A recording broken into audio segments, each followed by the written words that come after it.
जब हम किसी देवता या भगवान की साधना करते हैं या पूजा करते हैं तो क्या उनका स्वरूप या तत्व हमारे अंदर ऐसा होता है कि वैसे हम होने लगते हैं या वैसा स्वरूप हमारे अंदर आने लगता है? पूज्य बेटा जी, जब हम कोई भी जाप करते हैं तो उस जाप की एक परिसीमा है। हम बताते हैं कि उसमें जाप का जो है लिखा हुआ है प्रत्येक जाप के बारे में। अगर आपने ये जप इतना किया तो आप जो है 2 करोड़ जप के बाद, ओम नमः शिवाय ओम के 2 करोड़ के जप के बाद आप शिवत्व धारण कर लेंगे, आप साक्षात शिव स्वरूप हो जाएंगे।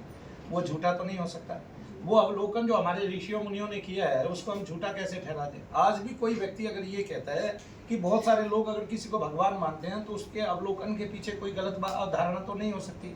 हमारे जितने ऋषि मुनि थे आज हम उनको भगवान मानते हैं, चाहे वो कबीरदास जी हैं, चाहे वो गुरु नानक साहब है, चाहे वो सिखों के 10 गुरु हैं, और चाहे वो जगत में जितने भी गुरु आए हैं जो सर्वसिद्ध हुए हैं और जो मान्य हुए हैं संसार में, चाहे तुलसीदास जी है, कबीरदास जी है, रैदास जी है, सूरदास जी है, तो विवेकानंद जी हैं और योगानंद जी हैं और विवेकानंद जी के गुरु जी हैं।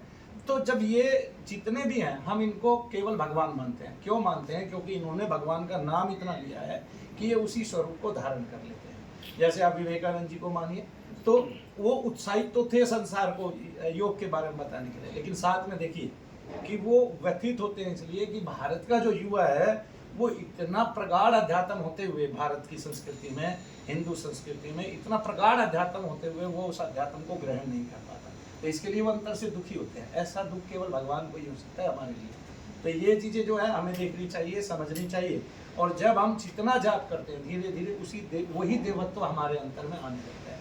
हम हनुमान जी का जप करेंगे, हम में सौम्यता आएगी, हमें एक गुण आएगा, और वो गुण क्या होगा कि हम भक्ति करेंगे, हमें एक श्रेष्ठ गुण ये आएगा, हमारी बुद्धि के तत्व खुल जाएंगे, हमें विवेक आएगा। तो हनुमान जी आपको विवेक के दाता हैं, हनुमान जी ज्ञान के दाता हैं, है ना। हनुमान जी क्रोध के दाता नहीं है, हमेशा आवेशित नहीं रहते हैं वो कि आवेश हो गया, उनको तो आवेश दिलाया गया है, याद दिलाई गई हैं पुरानी बातें, तब वो आवेशित हुए।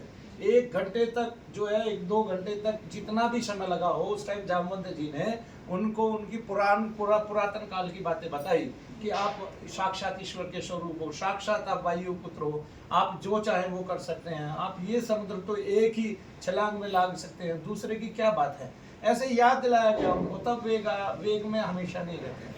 कोई कहे वो हमेशा अट्ठास करते रहते, नहीं, बड़े शांतशील स्वभाव के हैं, आंखें बंद करके भक्ति करते रहते हैं, भगवान की महिमा को जानते हैं, भगवान को पहचानते हैं, विवेकवान है और जो है बुद्धिमान है। तो जो आदमी अतुलित बल धामम है मिशैलाब्धेयम धनुजवन कृष्णानम ज्ञानी नाम अग्रगण्यम शकल गुण निधानम वाणानाम धीसम रघुपति प्रिय भक्तम वात जातम नमामि।